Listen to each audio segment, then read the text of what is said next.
Таир, бала, ну что за дела же? Уая, Таир, Шеф, штраф что надо? Отжимание. Железно. Давай 50 отжиманий. Нет, иди, я разберусь. Я хочу посмотреть, нет, иди, разберусь. если я опоздал, бы меня не оставил. Хорошо, Таир. Таир, давай отжимание. Иди сюда. А что ты еще как будто на прогулку идешь, опоздал, а? Я не опоздал, во-первых. Как не опоздал? Опоздал, брат. Не. Сегодня у нас день борьбы проводит Аков. Честно говоря, сегодня можно было просто поиграться. Игры сделать и все, отдохнуть. Утром тяжелая тренировка была.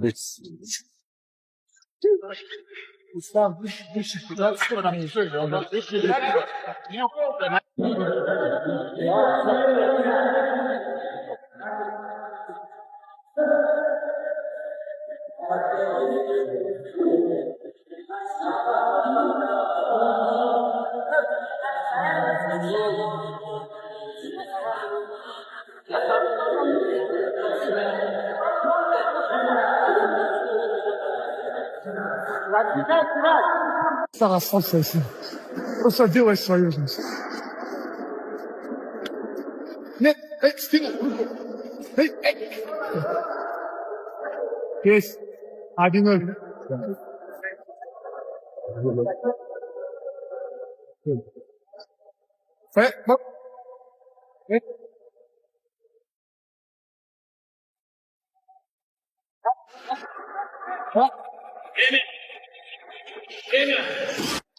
And now when it comes to this fight, because like I said at the top of the video, I actually think Ian Gary has a really good chance in this fight. And it pains me to say that as someone that, again, I need to stress this. I fucking hate Ian Gary. Have I mentioned that in this video?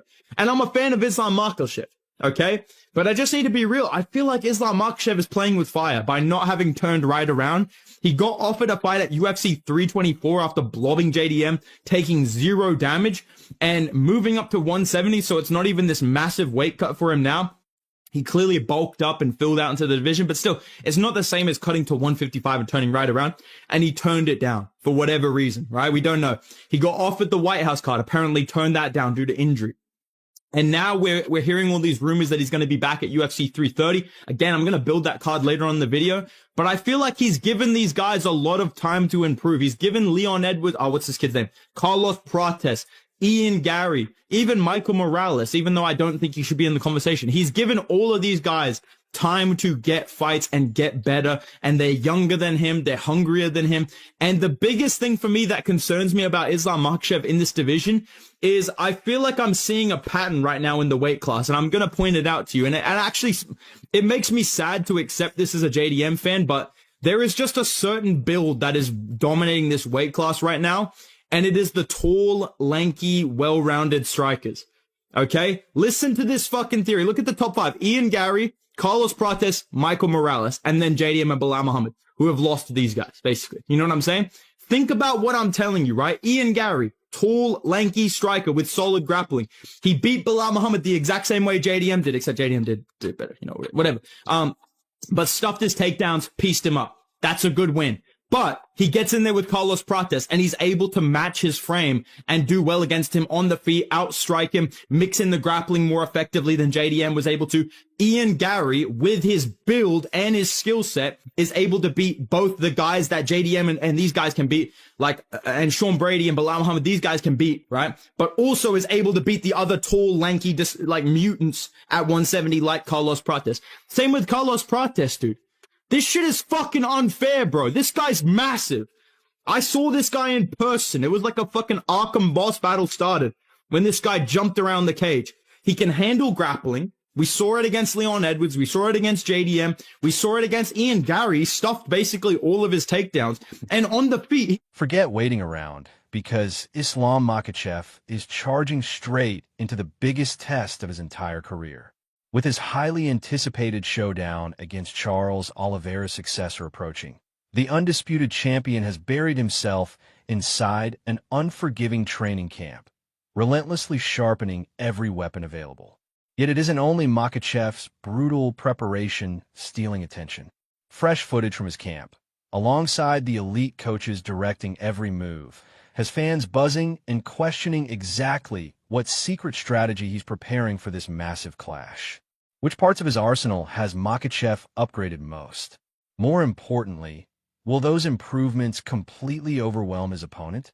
Everyone's about to discover soon. Makachev. He does well with Islam on the stand-up because he's rangy, he's tricky, all those. But on the ground, he doesn't. He does okay, but he doesn't survive on the ground. I don't think. I mean, well, okay, he might survive 5 rounds, but he won't get the best of Islam on the ground. That I'm 100% sure about that. On the stand-up, he's pretty tricky. So one punch can change everything on that. One kick, one punch, one knee. So that's a different story. But on the ground, I don't see him dominating. I see him surviving, possibly. So yeah, I could see that. And then the takedown defense that he has is decent, but not great enough to stop Islam from taking him down. But again, sometimes we'll go in there and we'll decide that we're gonna do this with Islam, and next thing you know, next round we'll say, okay, take him down now, or next thing you know, next round we'll go stand up because he's that good. Announce Islam versus Ian Gary. My initial take on this was, oh man, who's going to beat Islam? You need a guy that has that one-shot knockout power who's going to catch him. Nobody's beating Islam by decision. But in what we've seen this year with Strickland, Hamzat, Justin, Ilya, all these crazy upsets, buddy, I'm not counting Ian out. I'm not counting him out. No way. No. Ian Machado Gary, I mean, he's talented as all fuck. I'm not one of those guys who's just going to jump on Islam and glaze him. Like hell no. That's a great fight. You have the 170 pulled up. When you and I have spoken about Islam Makhachev versus Ian Machado Gary, what do you make of that matchup? That's a great fight. Look, it's a great fight. Ian Gary for a long time has been saying that, he is the future. Obviously, it's his nickname. Like, he sees himself as being there with the belt. He's visualized it, but now he's got Makhachev in the division. And I mean, Makhachev's got the kryptonite for every single person in the division. No matter where the fight goes, he's got the skills to challenge you and to cause you issues. Like, of course, since Ian Gary's, been spending time in Brazil, been working on his jiu-jitsu, he's going to be far more confident in his ground game. But at the same time, I don't know if you're going to be able to replicate what Islam Makhachev can do to you. I think you would have to be in the wrestling room in Dagestan to really feel that kind of pressure. And what you got to remember is that room right now, we keep signing a bunch of guys from Khabib's team. They're all cookie cutter versions of each other. They're all lethal. They've all got great wrestling. They've all got that pressure style with good punching and kicking now. You know what I mean? There's a really elite level in that gym. And Makhachev's at the top of that pile. Everybody in that gym is working towards where he is. And everybody in that gym's a killer. I just don't know if you're going to be able to find the same kind of look that you're going to need to be able to deal with Makhachev. And I think now he's moved up to welterweight. Believe it or not, Islam Makhachev never forgets who truly shaped his incredible rise. Whenever he reflects on the biggest influences behind his success, Khabib Nurmagomedov always tops the list. For Makhachev, everything goes far beyond championship belts and unforgettable victories inside the octagon, centering instead on their lifelong bond. He remembers they grew up only a few hundred meters apart, constantly training side by side from an early age. Even now, Makhachev proudly considers Khabib his lifelong idol, despite their age difference and Khabib's remarkable accomplishments throughout the sport. Это зачастую здесь и как. Сначала подерешься и потом уже сдружишься. Не, Хаиб был наш до сих пор старший в зале. На тот период для меня он был старше. У нас разницы нету 1 день или 2 дня, или он чемпион, или не чемпион. Он был просто старшим, который показывал нам огромный пример.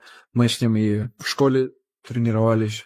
Как ты сказал, мы между собой не дрались, но вместе на разборки ходили там за школу, за кого-то там.